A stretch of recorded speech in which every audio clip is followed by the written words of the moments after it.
పేర్ని నాని అన్నది ప్రధానంగా గత కొన్ని రోజులుగా నలుగుతున్న అంశం. ఈ నేపథ్యంలో ఏదైతే పేర్ని గారి భార్యకి సంబంధించి రైస్ మిల్లులో రైసు మిస్ అయిన సంఘటనకు సంబంధించి గుర్తించిన పేర్ని నాని కుటుంబ సభ్యులు రైసు మిస్ అయింది, దీనికి సంబంధించి పూర్తి స్థాయిలో దానికి సంబంధించిన ఈ రైసు ఏ రకంగా పోయిందన్నది మాకు తెలియదు. అయితే దీనికి ఏదైతే రైసు మిస్ అయిందో దానికి ఎంత అయితే మోతాదులో దీనికి సంబంధించిన పైకి ఉంటుందో అది మేము పూర్తి స్థాయిలో చెల్లిస్తామని చెప్పడం జరిగింది. అప్పటి నుంచి కూడా ఒక్కసారిగా ఈ అంశం వెలుగులోకి వచ్చి రచ్చరచ్చగా మారిన నేపథ్యం.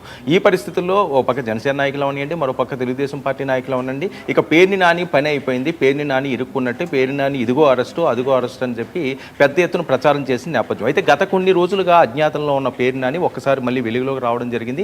పేర్ని నాని వచ్చి మీడియా సమావేశం పెట్టిన తర్వాత ఆయన ప్రస్తావించిన అంశాలు, కుటుంబ సభ్యులను అనవసరంగా ఇందులో లాగుతున్నారు, నా ప్రమేయం ఏమీ లేదు, నా మీద కోపం ఉన్నా లేకపోతే మా కిట్టు మీద కోపం ఉన్నా, వాళ్ళ అబ్బాయి కిట్టు మీద కోపం ఉన్నా దాని మీద మీరు ఎటువంటి చర్యలు తీసుకోండి, ఆడవాళ్ళని ఎందుకు లాగుతున్నారని ఆయన మాట్లాడడం కూడా అది కూడా పెద్ద ఎత్తున కలకలం రేపింది. ఈ అంశం మీద గతంలో చంద్రబాబు నాయుడు గారి భార్యని ఏ రకంగా నిండు సభలో అవమానించారో ఆ అంశాన్ని కూడా ప్రస్తావించడం జరిగింది. అంటే ఇది కుటుంబం అనే అంశం మళ్ళీ ఆడవాళ్ళని తెర మీదకి తీసుకువచ్చి జరుగుతున్న ప్రచారం నేపథ్యంలో ఇప్పుడు లేటెస్ట్ అప్డేట్ కృష్ణా జిల్లాలోనే ఒక కొత్త ట్విస్ట్గా బందరు అనే అంశం తెర మీదకి రావడం జరిగింది. ఇందులో ఈ కేసుకి సంబంధించి ఇప్పుడు వరకు కూడా పేర్ని నాని గారి సతీమనే ఇందులో ప్రధాన సూత్రధారిగా ఉన్నది, ఆవిడ పేరు మీదే ఆ రైస్ మిల్ ఉన్నది కాబట్టి ఆవిడనే నిందితురాలిగా చేర్చారు అని ఇప్పటి వరకు భావించారు. అయితే ఈ 6 ఇందులో ప్రధానంగా ఉన్నట్లుగా చెప్తున్నారు. A6గా పేర్ని నానిని చేరుస్తూ ఆయన మీద కేసును నమోదు చేయడం జరిగింది. ఈ కేసులో పేర్ని నాని నిందితుడిగా పోలీసులు తేల్చారు. అంతేకాకుండా కేసులో పేర్ని నానిని A6 నిందితుడిగా పేర్కొనడమే కాకుండా ఇప్పటికే ఈ కేసులో 4 అరెస్టు చేయడం జరిగింది.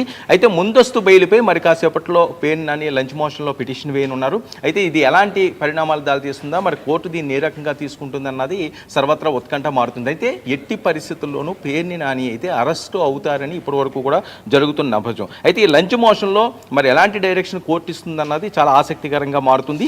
గతంలో కూడా వీళ్ళు పిటిషన్లు వేశారు, ముందస్తు బెయిల్ కోరారు, అయినప్పటికీ కూడా దాన్ని పెద్దగా సానుకూలంగా అయితే కోర్టులు తీసుకోలేదు. అయితే నిన్న జరిగిన అంశం ఏంటంటే పేర్ని జయసుధకు ముందస్తు బెయిల్ మంజూరు చేయడం జరిగింది. బెయిల్ మంజూరు చేసినప్పటికీ కూడా రేషన్ బియ్యం మిస్సింగ్ కేసులో ఈ బెయిల్ ఇచ్చినప్పటికీ పోలీసులు విచారణకు ఆమె సహకరించాలి, పోలీసులు ఎప్పుడు పిలిచినా మీరు వెళ్ళి హాజరు కావాలి అని చెప్పి కోర్టు సూచించడం జరిగింది.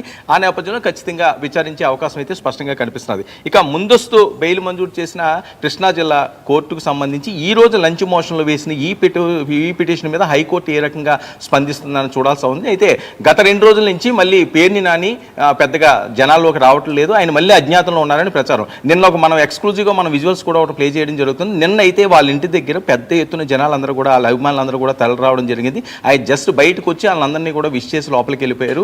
కాస్త ఇబ్బందికరంగానే ఉంది. అంటే 2024 పేర్ని నానికి కష్టాలు కొని తెచ్చి పెట్టుకున్నాయి. రేపు కొత్త సంవత్సరం సందర్భంగా ఏదైనా జరగవచ్చు, ఏ నిమిషంలోనే అరెస్ట్ చేసే అవకాశం ఉన్నదని చెప్తున్నారు.